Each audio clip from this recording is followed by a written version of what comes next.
నమస్కారం, చరణ్ టీవీకి స్వాగతం. 500 ఎకరాల కస్టోడియన్ భూమి ఆక్రమణ, నల్గొండ వాసుల దౌర్జన్యం.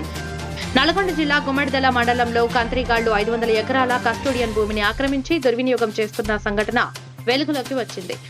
కొత్తపేట ఆమ్లెట్ విలేజ్ లక్ష్మీపూర్ ప్రాంతానికి 30 ఏళ్ల క్రితం వలస వచ్చిన 15 కుటుంబాలు రెవెన్యూ రికార్డులు లేకుండా భూమిని స్వాధీనం చేసుకుని సాగు చేసుకుంటున్నాయి. అంతేకాకుండా ఈ భూమిని రియల్ ఎస్టేట్ వ్యాపారులకు అమ్ముతూ కోట్లాది రూపాయల లాభాలు పొందుతున్నారు. కస్టోడియన్ భూమి దుర్వినియోగం. రెడ్డి సామాజిక వర్గానికి చెందిన ఈ ఆక్రమణదారులు సర్వే నెంబర్ 1 నుండి 59 వరకు ఉన్న వందలాది ఎకరాలను ఆక్రమించారు. ఈ భూములను చట్టవిరుద్ధంగా తమ సొత్తుగా మార్చుకుని రియల్ ఎస్టేట్ వ్యాపారులకు విక్రయిస్తున్నారు. ఈ క్రమంలో వేలాది రూపాయలు విలువైన చెట్లను నరికివేసి పంటలకు ఉపయోగిస్తున్నారు. భూమి విక్రయాల ద్వారా లక్షలాది రూపాయలు సంపాదిస్తూ కోట్లకు పరిగెత్తారు. అడ్డగోలుగా విక్రయాలు. వలస వచ్చిన ఈ అక్రమదారులు కేవలం బతుకు తెరువు కోసం కాకుండా ప్రభుత్వ కస్టోడియన్ భూములను తమ ప్రైవేటు సొత్తుగా మార్చుకుని వ్యవసాయం విక్రయాలు నిర్వహిస్తున్నారు.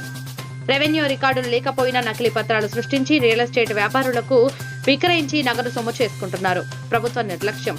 ఈ అక్రమాలకు సంబంధించి ఇప్పటి వరకు ప్రభుత్వం ఎలాంటి చర్యలు తీసుకోకపోవడం గమనార్హం.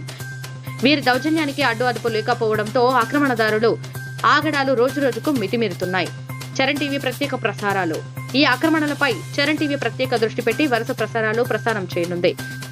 అక్రమార్కులను వెలుగులోకి తేవడం ద్వారా దోషులను శిక్షించేందుకు చర్యలు చేపట్టేలా ఈ అంశం అధికారుల దృష్టికి తీసుకెళ్లనున్నట్లు తెలుస్తోంది.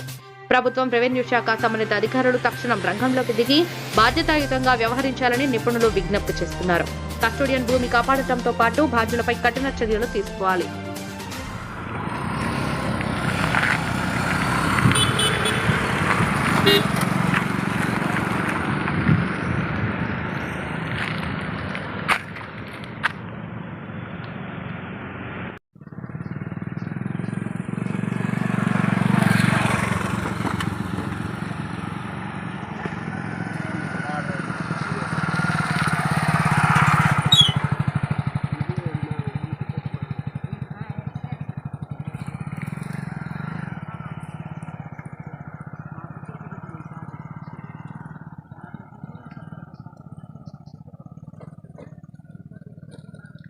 तो रेना कुकर आवे जीविया खरीदे